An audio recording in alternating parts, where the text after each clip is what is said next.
लाख धमकियों के बावजूद फिनलैंड ने नाटो में शामिल होने का ऐलान कर दिया है। नाटो चीफ जेंस स्टोल्टेनबर्ग ने इस बात की पुष्टि करते हुए कहा कि नाटो मुख्यालय में फिनलैंड का झंडा फहराने की तैयारी चल रही है। ये खबर रूस के लिए एक बड़े झटके के तौर पर देखी जा रही है, क्योंकि रूस काफी समय से फिनलैंड के नाटो में शामिल होने पर विरोध जता रहा था। यहाँ तक कि फिनलैंड को अंजाम भुगतने तक की धमकी दे डाली थी। लेकिन अब फिनलैंड इस सैन्य संगठन का 31वां मेंबर बनने जा रहा है। नाटो चीफ स्टोल्टेनबर्ग ने इस फैसले का स्वागत करते हुए कहा है कि ये फिनलैंड की सुरक्षा और नाटो दोनों के लिए बेहतरीन होगा। नाटो चीफ ने उम्मीद जताई है कि फिनलैंड के बाद स्वीडन भी कुछ महीनों के अंदर इस संगठन का सदस्य होगा। नाटो सदस्य देशों के विदेश मंत्रियों की बैठक ब्रसेल्स में होनी है। फिनलैंड की सदस्यता का समर्थन करने वाला अंतिम देश तुर्की अपने आधिकारिक दस्तावेज अमेरिकी विदेश मंत्री एंटनी ब्लिंकन को सौंप देगा। उसके बाद ही फिनलैंड को सदस्यता दिलाने के लिए आमंत्रित किया जाएगा। ब्रसेल्स स्थित नाटो मुख्यालय में एक कार्यक्रम के दौरान फिनलैंड का झंडा फहराया जाएगा।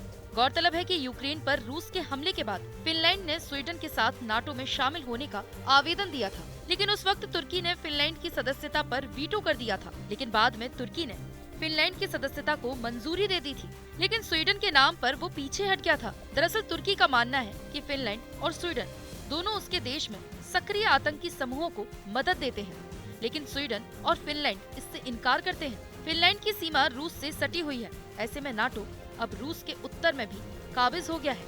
रूस को लगता है कि अगर उसका कोई पड़ोसी देश नाटो में शामिल हुआ तो नाटो में शामिल देशों के सैनिक उसकी सीमा के पास आकर खड़े हो जाएंगे। यही वजह थी कि जब बीते साल यूक्रेन ने नाटो में शामिल होने की मंशा जताई तो रूस ने उस पर सैन्य आक्रमण कर दिया। अब आपको बताते हैं नाटो क्या है और इसके गठन का मकसद क्या था।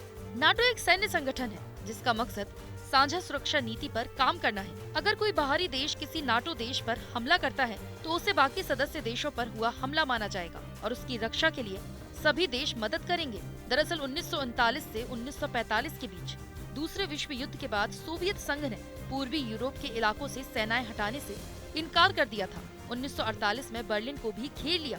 इसके बाद अमेरिका ने सोवियत संघ की विस्तारवादी नीति को रोकने के लिए 1949 में नाटो की शुरुआत की। जब नाटो बना तब इसके 12 सदस्य देश थे, जिनमें अमेरिका के अलावा Britain, France, Canada, Italy, Netherlands, Iceland, Belgium, Luxembourg, Norway, पुर्तगाल और डेनमार्क शामिल थे। आज नाटो में 30 देश शामिल हैं और फिनलैंड 31वां सदस्य देश बनने जा रहा है।